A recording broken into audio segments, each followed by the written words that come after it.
Bonjour à tous. Après avoir parlé des pathologies de la représentation et des pathologies de la souveraineté, nous allons, dans le cours qui vient, nous tourner vers les pathologies de la légitimité. Quod omnes tangit ad omnibus approbari debet. Ce qui concerne tout le monde doit être approuvé par tous. Cette célèbre formule médiévale, qui d'ailleurs sera très souvent répétée pendant la Révolution française, appelle à fonder la légitimité d'un pouvoir sur le consentement de ceux qui y sont soumis. Et cette célèbre formule a pris son plein effet dans le monde démocratique, et ce, d'une double façon. En érigeant d'abord ce consentement en principe instituteur d'un pouvoir, et pas seulement, comme c'était le cas très souvent précédemment, sous la forme d'une validation d'un pouvoir qui aurait eu son origine propre. En second lieu, en se faisant ensuite plus précises, les règles de ce consentement devenant formalisées sous les espèces d'un vote. Cette technique du consentement a marqué une rupture avec des appréhensions antérieures beaucoup plus floues de l'approbation populaire. Ça pouvait être simplement une conception négative, minimaliste, l'absence de rébellion. Même Jean-Jacques Rousseau fait référence à cette conception du consentement. Ou ce qu'on a appelé, l'idée est encore présente chez Locke, un consentement tacite. Ou encore un cérémonial symbolique destiné à marquer la qualité de serviteur du pouvoir. Pensons aux célèbres fresques de Lorenzotti dans le palais municipal de Sienne, ou encore des rassemblements festifs. Le problème est que cette technique de légitimation a été structurellement liée à une nouvelle représentation de la société comme communauté d'individus. L'approbation y a donc nécessairement pris la forme arithmétique de voix qui se comptaient pour s'additionner, avec la conséquence majeure que cela entraînait, la constitution fonctionnelle d'un écart entre un mode d'expression reflétant mécaniquement la diversité des opinions ou des jugements, et qu'il est sollicité, même cette diversité d'une certaine façon, et l'impératif d'un consentement de tous, d'une volonté générale, renvoyant toujours à une visée d'unanimité qui ne faisait facilement sens que dans une société de corps, c'est là le problème, ou avec des modes d'expression qui étaient ceux d'une foule s'exprimant en masse. Comment, en d'autres termes, se référer à un principe justificateur d'unanimité quand l'addition arithmétique des voix individuelles ne dégage plus que des majorités? Comment encore faire en sorte que soit alors respecté l'impératif d'égalité qui implique qu'aucun individu ne soit en position de dominer autrui, qu'aucun individu ne soit en position d'avoir une voix qui compte in fine davantage que celle des autres? On ne peut fonder une véritable légitimité démocratique sans répondre à ces questions. La première réponse historiquement donnée pour résoudre cette aporie a été de recourir à une fiction, de considérer que l'on faisait comme si la volonté générale était exprimée par la majorité, de considérer que l'on faisait comme si le peuple, au singulier, avait tranché quand les bulletins pour étaient plus nombreux que les bulletins contre. Sieyès a été le premier à formuler la nécessité pratique de cet appel à la fiction dans la démocratie et à la justifier. Fiction qui, je le rappelle, en droit, est une manière de contrer la réalité. Suivons son raisonnement. Une association politique, rappelait Sieyès dans le préliminaire de la Constitution française, est l'ouvrage de la volonté unanime des associés, vision rousseauiste classique. Mais il ajoutait immédiatement: on sent bien que l'unanimité étant une chose très difficile à obtenir dans une collection d'hommes tant soit peu nombreuse, elle devient impossible dans une société de plusieurs millions d'individus, et qu'il faut donc se contenter de la pluralité. Cette assimilation de la majorité à l'unanimité était légitimée d'une double façon à ses yeux. D'abord, car il était alors possible de parler d'unanimité médiate, les membres de la société ayant reconnu immédiatement la nécessité de cette assimilation. Les membres de la société étaient unanimes pour faire du principe de majorité leur règle.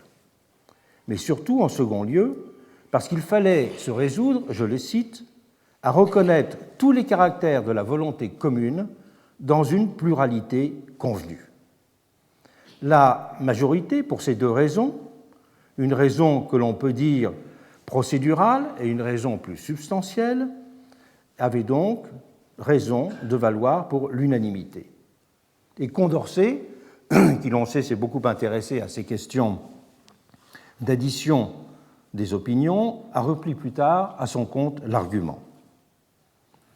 Voilà ce qu'il disait. Au moment où les hommes ont senti le besoin de vivre sous des règles communes et en ont eu la volonté, ils ont vu que ces règles ne pouvaient être pratiquement l'expression d'une volonté unanime. Il fallait donc que tous consentissent à céder au vœu de la pluralité.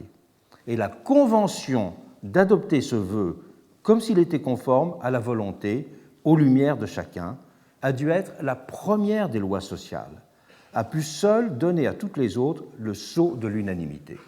Donc on voit que Condorcet renforce en quelque sorte l'explication procédurale de Sieyès, disant qu'il n'y a pas de société si le premier vœu unanime des associés ne concerne pas un mode d'organisation qui se défait pratiquement, mais sous les espèces d'une fiction, de cette unanimité.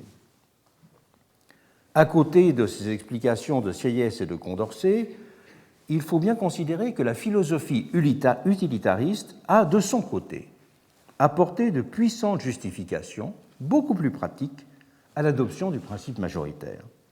Le simple fait de sa supériorité relative. Ouvrons le Code constitutionnel de Bentham. Voilà ce qu'il dit.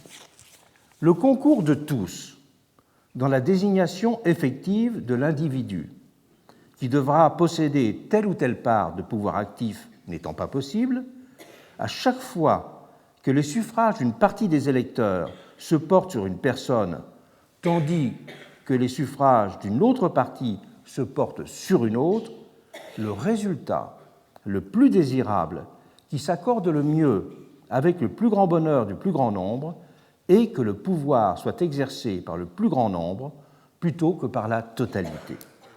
Tel est le résultat le plus désirable, tel est en conséquence le résultat réel.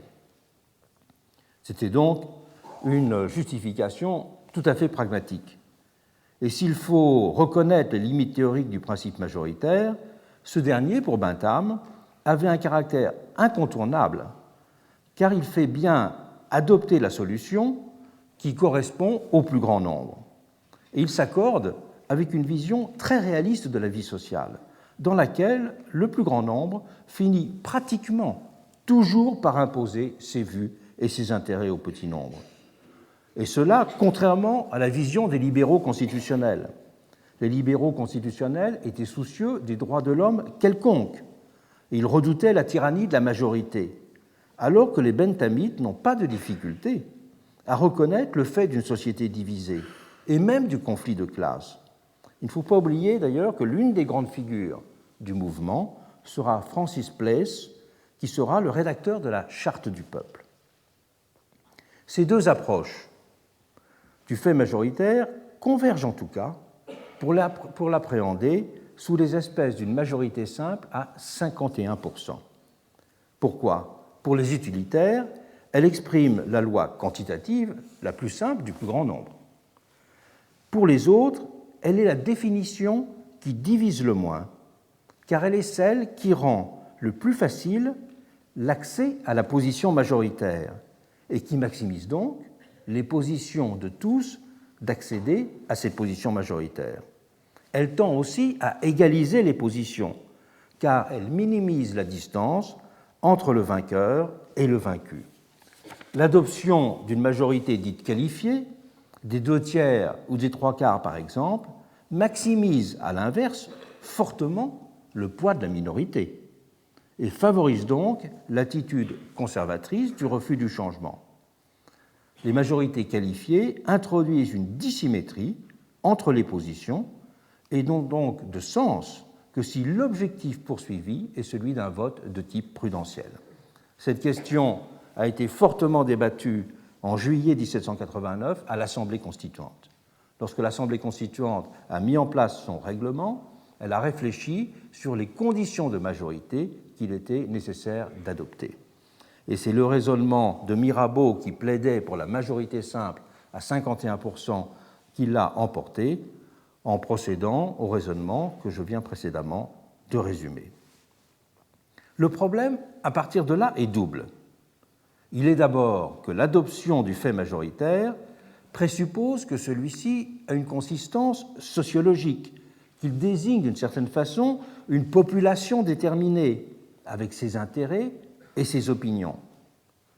Les libéraux classiques n'ont pas abordé cette question.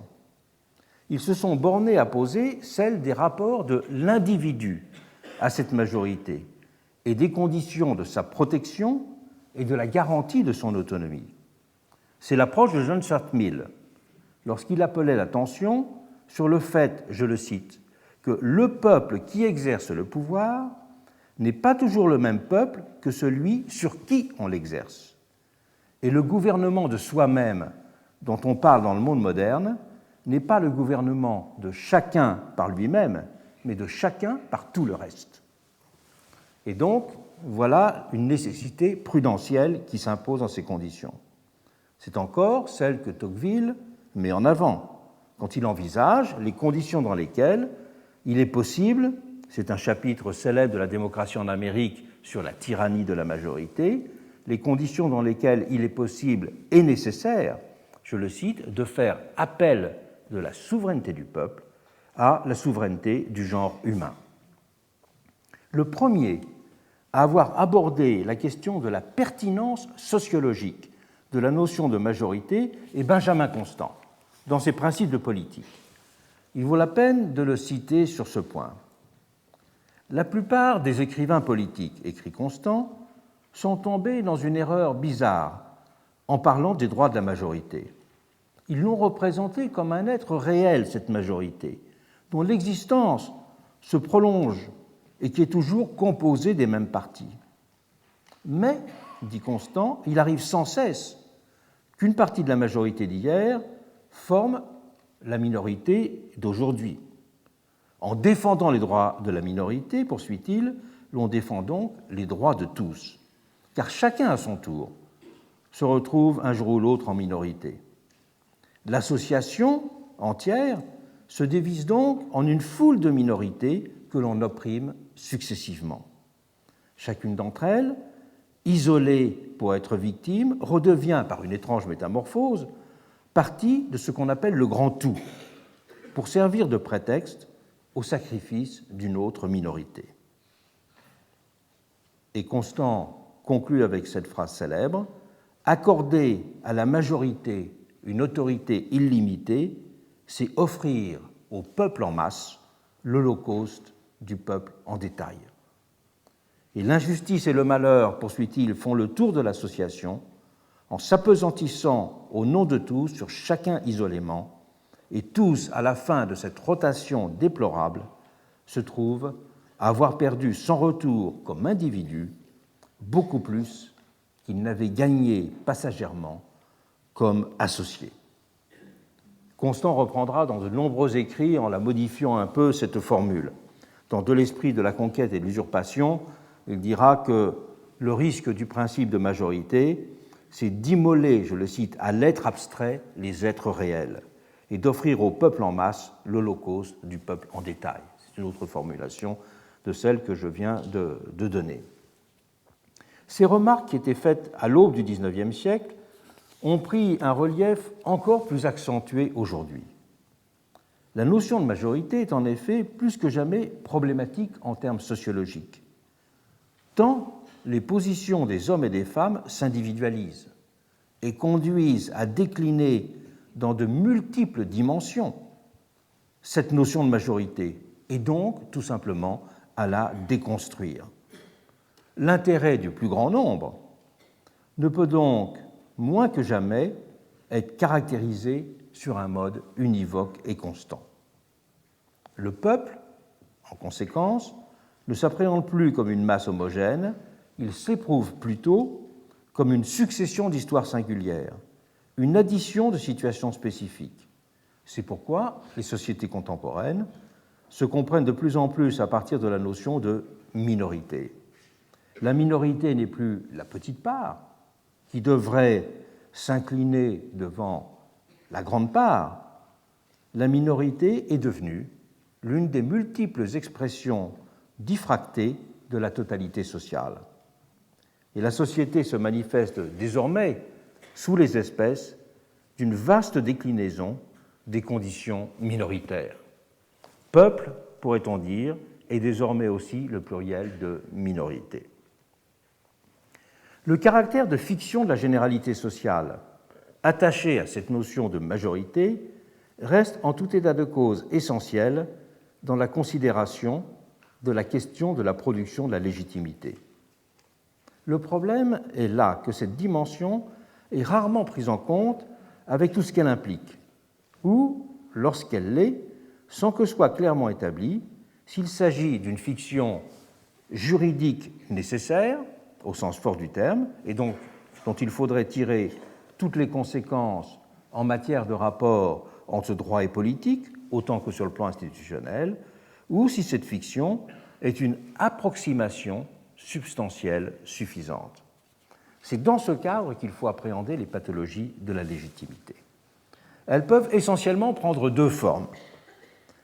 D'abord, en premier lieu, la résurrection ou la manipulation d'une culture sociale de l'unanimité, qui permet alors d'envisager une résolution essentialiste du caractère fictionnel des majorités. Ce sera la pathologie de la légitimité propre au régime totalitaire. Ou, seconde pathologie, le contournement et ou la négation de la fiction, de différentes façons, sur un mode relatif, en hiérarchisant les légitimités et en mettant en avant un pouvoir doté d'une super-légitimité, ou sur un mode absolu, en rendant plus étroite la notion même de légitimité. Ce sont là les deux formes de pathologie propres aux démocraties plébiscitaires. Donc, d'un côté, on a une pathologie qui est fondée sur la reconsidération du sujet politique, et de l'autre côté, une pathologie qui est fondée sur une redéfinition de la notion même de légitimité. Commençons avec la persistance ou l'entretien d'une culture de l'unanimité et ses formes d'exacerbation pour expliquer une manière de résoudre, une manière de façon pathologique, on le verra, de résoudre la question de la légitimité. Dans le monde antique, la réalisation d'une société unie et pacifiée définissait l'idéal politique. Homonoia, la déesse de la concorde, a ainsi été célébrée dans les cités grecques, et les temples à Concordia ont été édifiés dans le monde latin. Participer dans ces différents univers anciens, c'était d'abord s'affirmer membre d'une communauté, c'était manifester une appartenance, d'où le rôle centrale jouée par l'acclamation populaire à Rome. Elle exprimait, cette acclamation, l'idéal de consensus qui devait régner dans les cités comme dans l'Empire. Elle suggérait aussi que le vrai sujet politique, c'était le peuple en masse. Et c'est pour cela que des rituels d'unanimité équivalents étaient régulièrement entretenus dans les cités. La littérature est énorme sur ce sujet. De tels rituels d'unanimité, on les retrouvera aussi dans d'autres mondes. Tacite et César ont montré l'importance qu'elles avaient dans les mondes germains et gaulois, et l'un et l'autre dans De Germania ou dans la guerre des Gaules, on décrit ces assemblées d'hommes en armes qui exprimaient leur approbation à une proposition de leur chef en agitant bruyamment leur javelot ou en rejetant à l'inverse par des murmures un avis qui avait déplu. Là aussi, c'est la foule en tant que telle qui consentait. Il n'a jamais été question, dans ces univers anciens, de compter des voix. L'Assemblée populaire n'était dans ce cas qu'une façon de tester, de réaffirmer ou de célébrer la cohésion du groupe et de célébrer également la fusion entre un chef et la population. C'était la même chose dans l'Église catholique primitive. L'élection des titulaires des différentes fonctions n'était réglée par aucune procédure précise. L'accent était surtout mis sur la manifestation d'un rapport de confiance des communautés vis-à-vis de ceux qui les conduisaient. Rien n'était alors significativement prévu pour s'exprimer soit un refus, soit des réserves. Cette culture politique de l'unanimité était ensuite restée très profondément ancrée dans les esprits. On la retrouvait partout, que ce soit dans les communes italiennes du Moyen Âge en Europe, dans les pays musulmans avec l'insistance mise sur l'ijma, c'est-à-dire l'accord unanime de la communauté comme fondement des statuts légaux, en Afrique avec la culture de la palabre, ou dans le monde chinois avec la référence confucéenne à l'harmonie. On peut d'ailleurs signaler qu'aujourd'hui, de très nombreux débats sur le retour du confucianisme en Chine se sont justement polarisés sur cette question de la légitimité et sur l'idée qu'une véritable légitimité reposait sur l'accord des trois éléments que sont le ciel, la terre et l'homme. Il y a eu de nombreux textes publiés récemment en Chine, notamment un ouvrage célèbre de Jiang Qing sur ce sujet. Dans tous ces univers, la notion d'unanimité n'avait aucune signification arithmétique. Elle ne désignait donc pas ce qui résultait d'un dénombrement. Elle renvoyait essentiellement à une qualité sociale. L'unanimité définissait l'état d'une communauté, son intégration, elle caractérisait sa constitution, son enracinement dans la durée.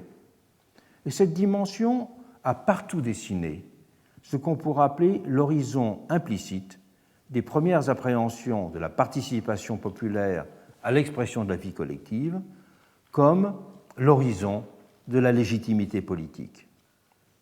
Participer à la vie de la cité, à l'origine, n'a ainsi jamais voulu dire prendre parti, manifester son opinion, afficher ses préférences pour un clan ou une faction.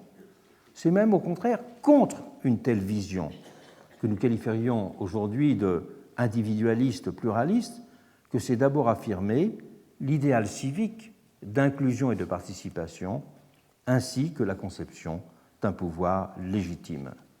Dans tous ces univers, sauf dans les cas de théocratie, la vision unanimiste du consentement politique se nourrissait de la superposition d'une représentation de type communautaire de la cité et d'une absence de procédure destinée à prendre précisément la mesure du soutien accordé au pouvoir.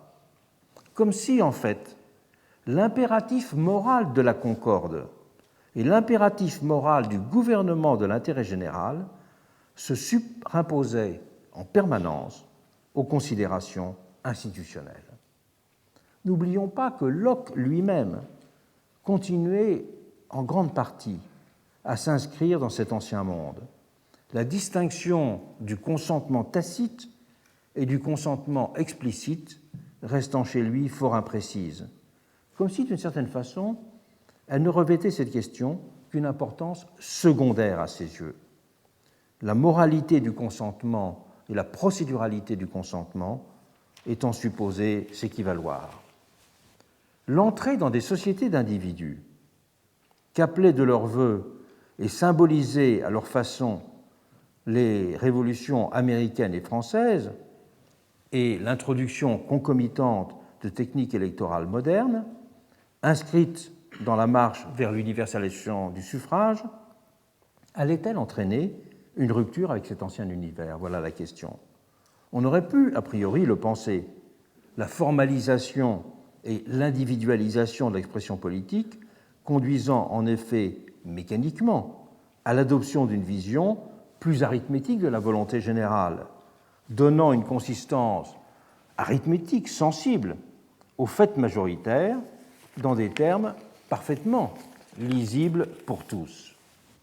Or, force est de constater que les choses n'ont pas été aussi simples.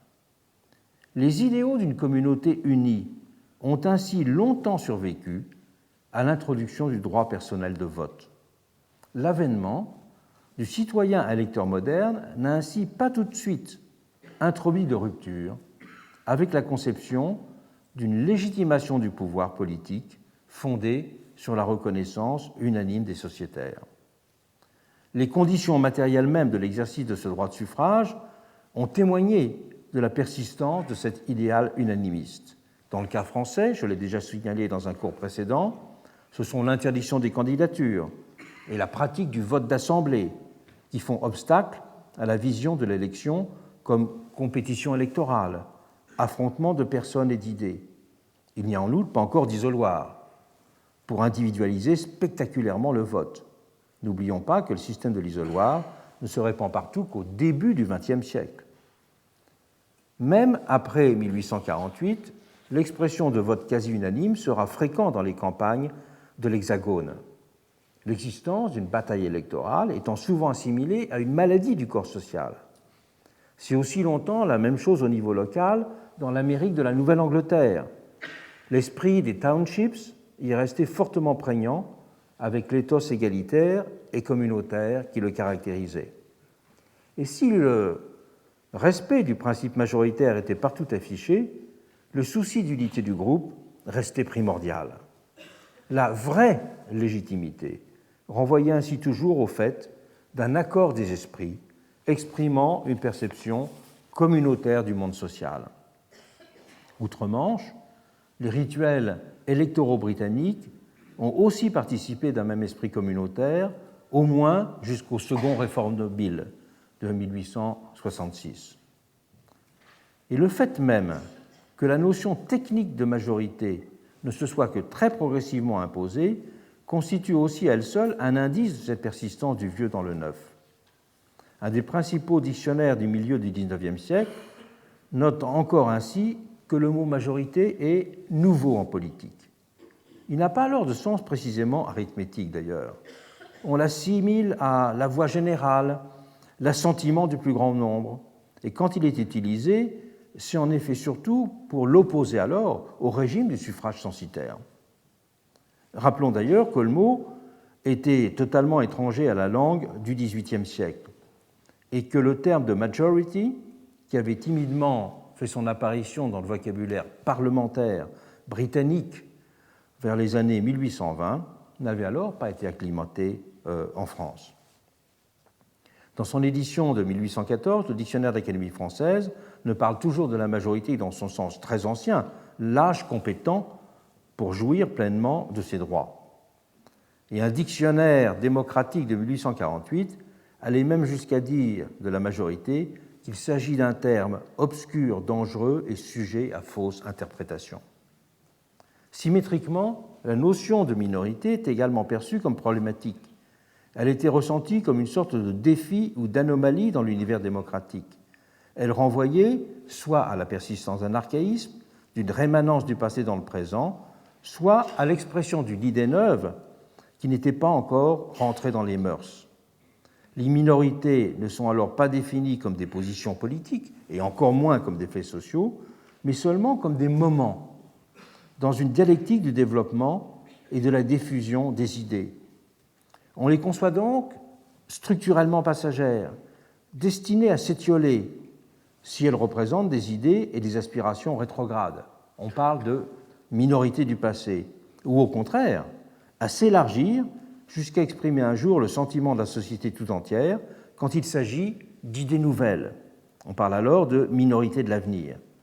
Ce n'est donc aucunement envisager cette notion de minorité dans une perspective de normalité démocratique, dans laquelle des minorités persisteraient durablement dans le jeu politique, correspondant au fait d'une société divisée. Cette vision communautaire rémanente ne s'effacera que très progressivement. Dans le cas français, il faudra ainsi attendre en fait la fin des années 1880 pour que les républicains acceptent de considérer qu'il puisse y avoir des divergences structurelles en leur sein, entre opportunistes et radicaux notamment. Mais cette vision communautaire va surtout voler en éclats avec le développement du capitalisme et la division sociale imprimée par la lutte des classes. Les affrontements politiques vont du même coup changer de nature. Ils ne seront plus seulement liés à des oppositions de personnes ou à la lutte encore inachevée entre l'Ancien Régime et la Révolution.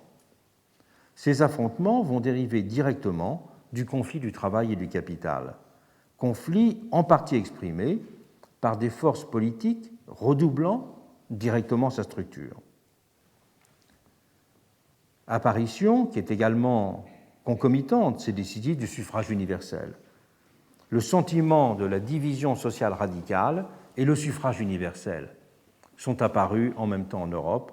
Voilà la convergence essentielle à prendre en compte. Et les régimes totalitaires vont se présenter dans ce contexte comme la forme politique capable de surmonter ces divisions et de faire retour à l'âge de l'unanimité. J'emploie ici le mot « retour », car cette dimension a effectivement été fortement présente en leur sein. Que ce soit en Union soviétique, avec la célébration des anciennes communautés paysannes, et que l'on pense, sur ce point, aux célèbres lettres de Marx à Vera Sasulic, qui sont parmi ses derniers écrits, et dans lesquels il voyait dans ces communautés le prototype du communisme du futur, ou en Allemagne, avec le rôle joué par les mythologies païennes dans le nazisme. Retour, mais dépassement aussi, bien sûr, sous les espèces d'une disparition des couches exploiteuses, de disparition de l'ennemi intérieur dans le monde communiste, ou d'un déplacement des termes de ce conflit de classe en Allemagne. L'opposition du capital et du travail était dans ce cas, en Allemagne, supposée ne trouver sa dimension radicalement conflictuelle que raccordée à la finance juive.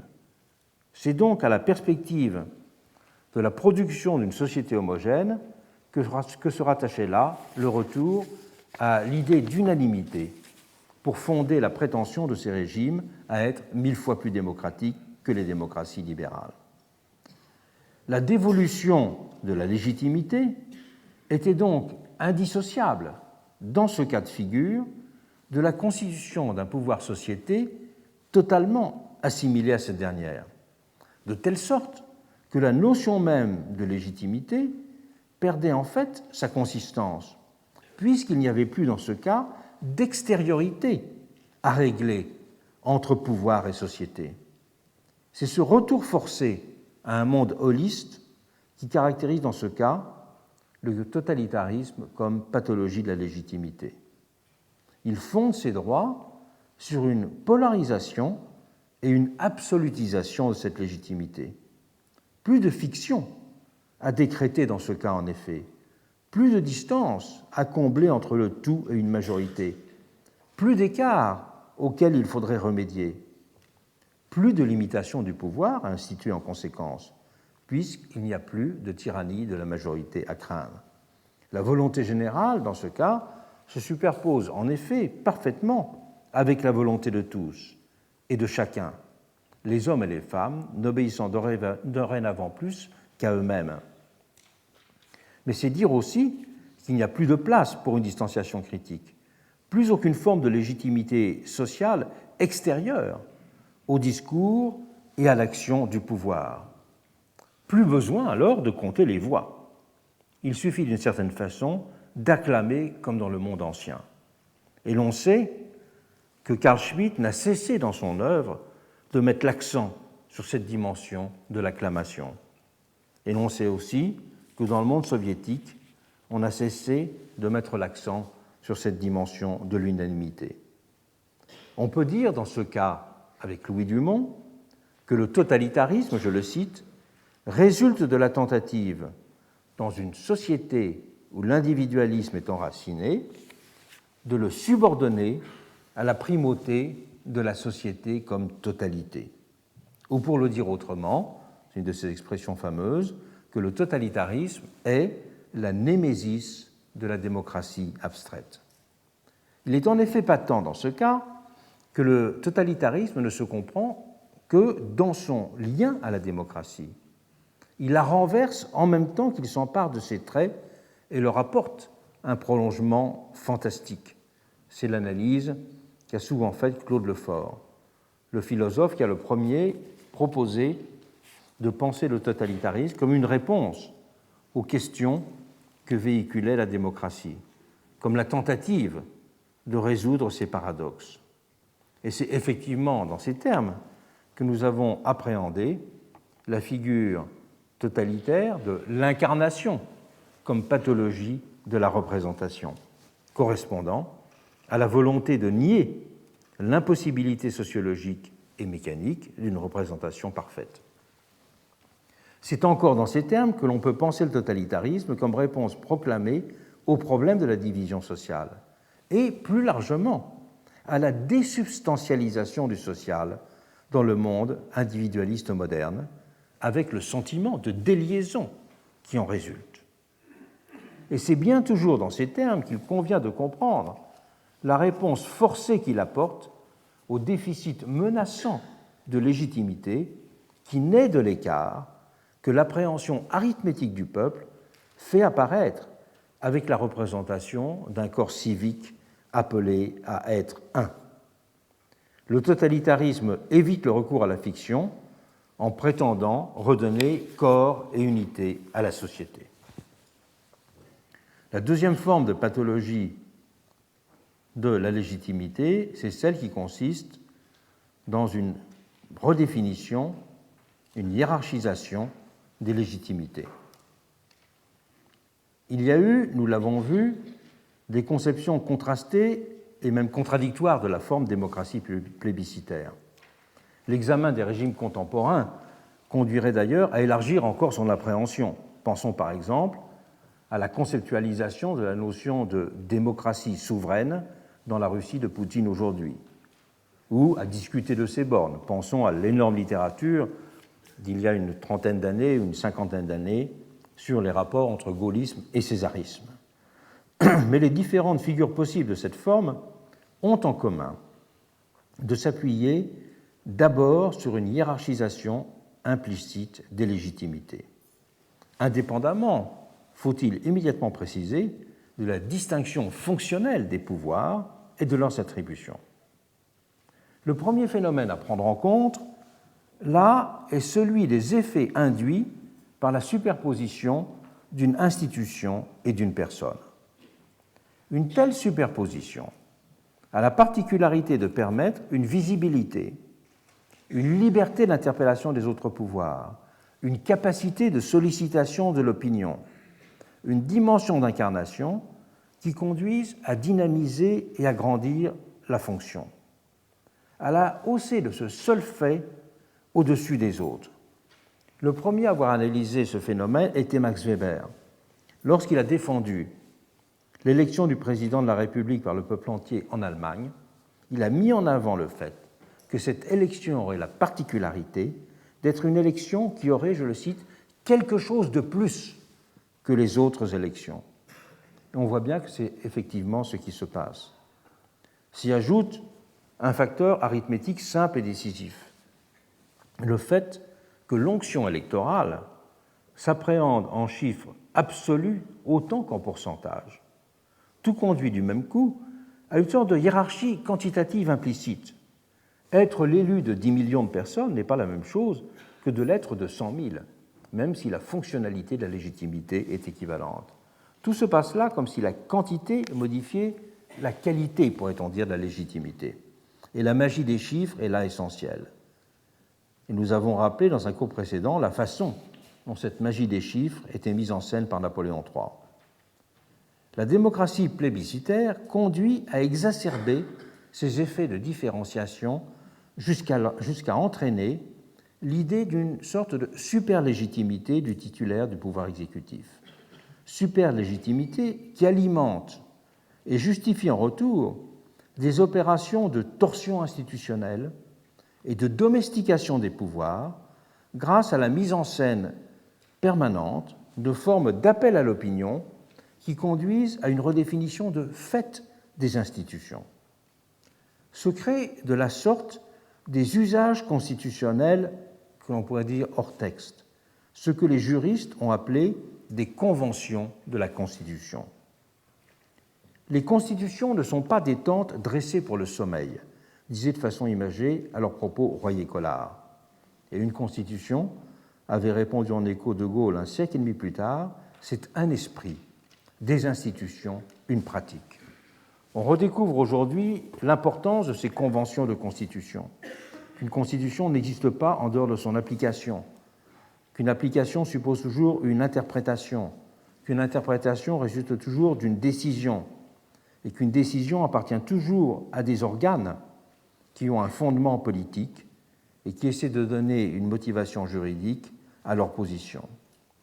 On l'a bien vu en France, par exemple, lors de ce qui était la décision fameuse du Conseil d'État, du Conseil constitutionnel en juillet 1971 sur le droit d'association, où ils ont annulé une décision du gouvernement, c'était, je crois, l'interdiction de la Ligue communiste révolutionnaire à l'époque, et c'était montrer que l'institution forçait en quelque sorte une interprétation de la Constitution, et que ce forcement a été accepté de fait, et qu'il y a dans toute Constitution des façons de la forcer, parce que le consentement au fait de forcer la Constitution se définit simplement par le fait qu'il n'y a pas d'opposition qui se manifeste, que le coût de l'opposition serait plus élevé que le coût du silence. Et c'est ce qui se passe, ces opérations de torsion institutionnelle et domestication des pouvoirs sont particulièrement remarquables quand on analyse des régimes plébiscitaires. L'exécutif élu au suffrage universel joue un rôle majeur, activiste pourrait-on dire, dans le modelage de ces constitutions. Et plus encore, justement, dans le cadre de ces démocraties plébiscitaires. Du fait de la hiérarchisation implicite des légitimités qu'alimente ce type d'élection. Ce rôle de modelage est en outre accentué dans tous les cas où la tête de cet exécutif a la capacité de proposer au pays des modifications constitutionnelles par référendum. Et vous voyez aujourd'hui que dans de très nombreux pays du monde, c'est sur ce point que se lancent par exemple des référendums organisés pour lever la limitation du nombre de mandats d'un président. Et on voit très bien, typiquement dans ce cas, comment l'appel au peuple, qui est présenté comme un instrument démocratique par excellence, devient alors le moteur de l'aggravation du caractère plébiscitaire du régime concerné. Les démocraties plébiscitaires ont pour autre caractéristique pathologique sur le plan institutionnel de tendre à disqualifier la légitimité des contre-pouvoirs issus de la société civile en les réduisant à un double statut.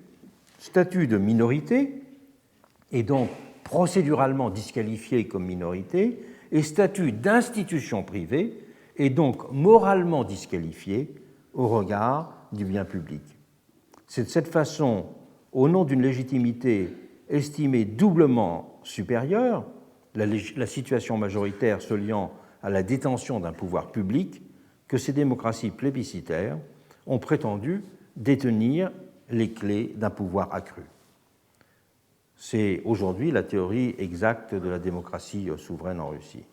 Il n'y a pas de meilleur exemple historique d'une telle prétention ainsi argumentée que les conditions dans lesquelles le Second Empire avait justifié la limitation de la liberté de la presse.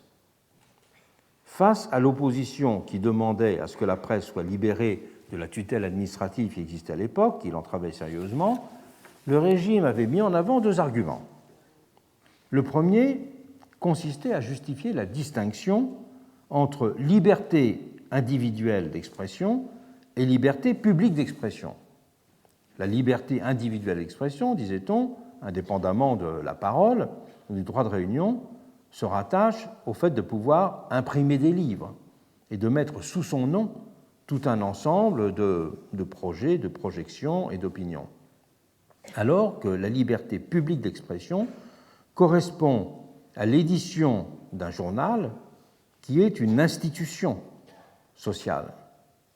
Et dans le cas de l'impression d'ouvrage, il ne s'agit que de donner un moyen supplémentaire, un moyen parmi d'autres, à la liberté d'expression individuelle, mais la liberté de la presse, elle, a une dimension directement politique et sociale. Le journalisme, insistait le régime, a une existence comme être collectif. Il constitue une puissance sociale développée. Ces règles de fonctionnement, disait un des ténors du régime, devraient du même coup être examinées à l'aune des normes de légitimation du monde public politique. Et le problème, disaient à partir de là les bonapartistes, est que la presse est une puissance politique, mais elle n'a aucun caractère représentatif, et qu'elle n'a donc pour cela aucune légitimité démocratique. Le principal caractère de l'influence de la presse, disait typiquement Granier de Cassagnac, c'est de manquer totalement de délégation.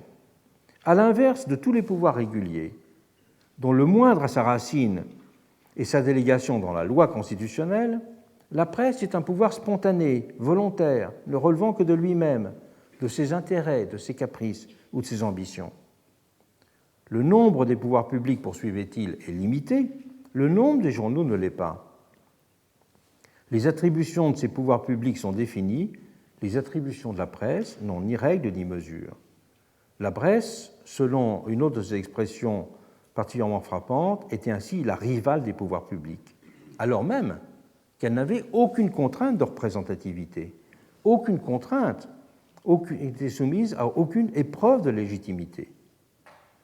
Et les ténors du régime concluaient, si la presse n'était pas contenue, elle serait donc une usurpation sur les pouvoirs publics.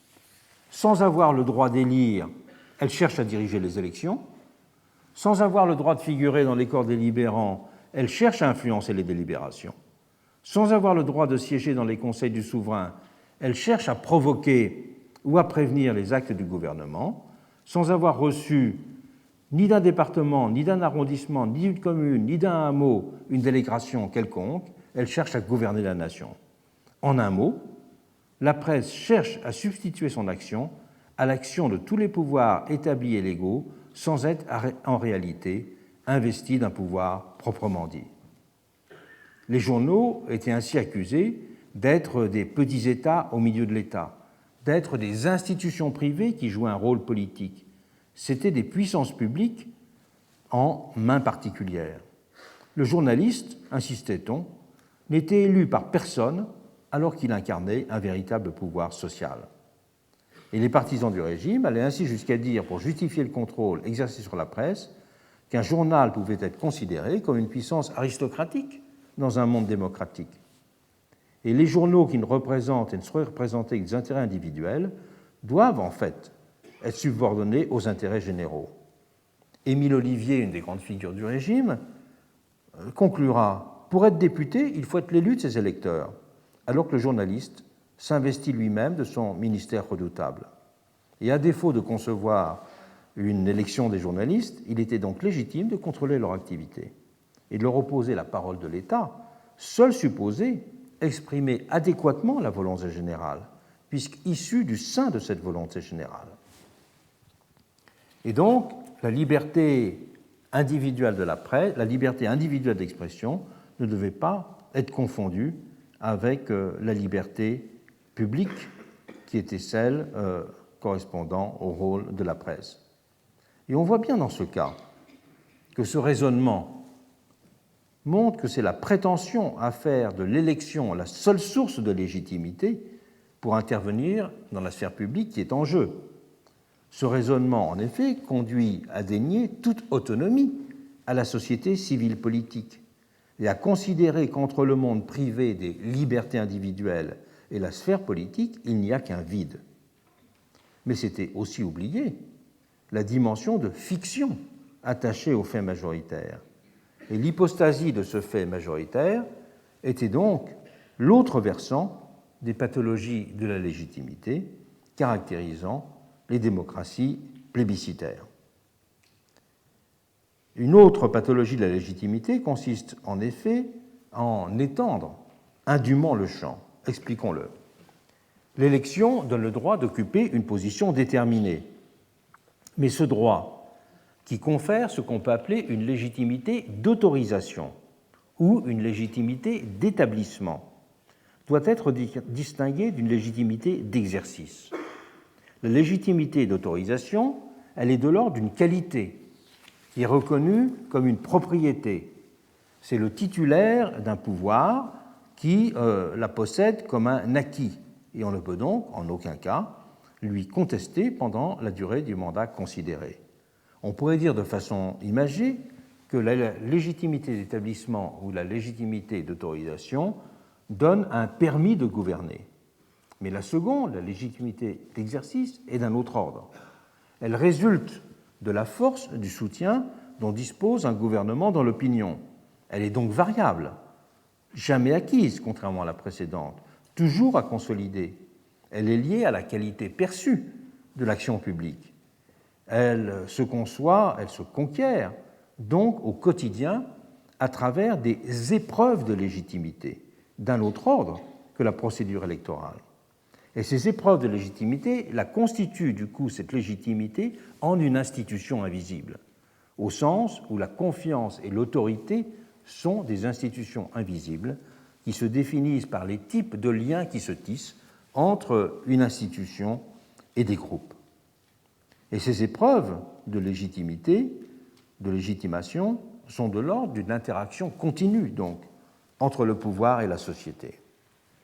Le propre de la démocratie plébiscitaire est de tendre à replier cette légitimité d'exercice sur une pratique du face-à-face qui ne se lie aucunement à la mise en œuvre d'institutions de surveillance, de contrôle, d'évaluation.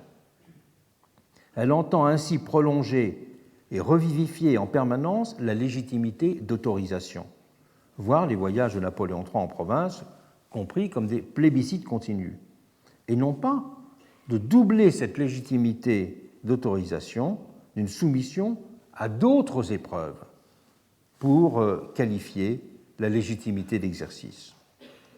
Le propre de la démocratie plébiscitaire, compris dans cette perspective, est d'unifier les formes et les registres de la légitimation d'un pouvoir, de les concentrer sur le seul moment d'autorisation.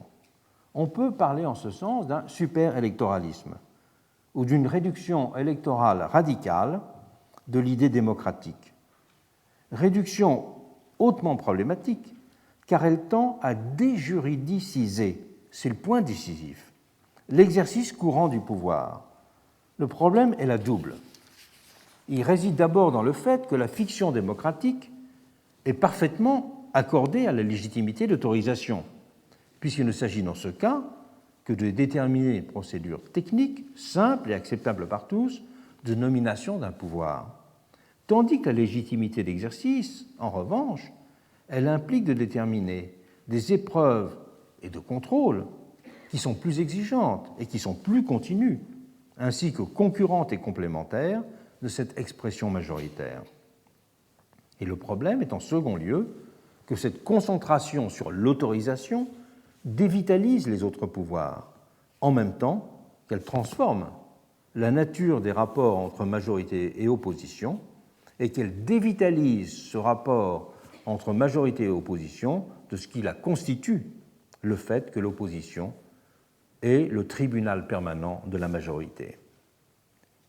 La prééminence accordée à la légitimité d'autorisation d'établissement conduit en effet mécaniquement à déqualifier démocratiquement ces dernières, du fait même de l'exacerbation d'une légitimité d'autorisation fondée sur le fait majoritaire. Il en résulte une propension à dénier à l'opposition la capacité à exprimer des formes d'intérêt général. Et la minorité tendra du même coup à être accusée de n'être que l'expression d'intérêts particuliers, parce que minoritaire, et pour avoir justifié de cette façon la réduction de son action au nom des droits supérieurs, donc plus démocratiques, de la majorité à mener son action sans l'avoir entravée par une minorité, sans l'avoir questionnée. Le problème est que cette façon de concevoir les choses n'est maintenant plus limitée au monde de la démocratie plébiscitaire. C'est un raisonnement que l'on voit souvent s'étendre. Elle s'est partout infiltrée, comme on avait fameusement témoigné au début des années 1980, l'apostrophe d'un membre de la nouvelle majorité à ses adversaires, vous avez juridiquement tort parce que vous êtes politiquement minoritaire. Il n'y a pas de meilleure formulation du type de pathologie de la légitimité que nous venons de considérer. Donc je m'interromps quelques minutes avant le deuxième cours.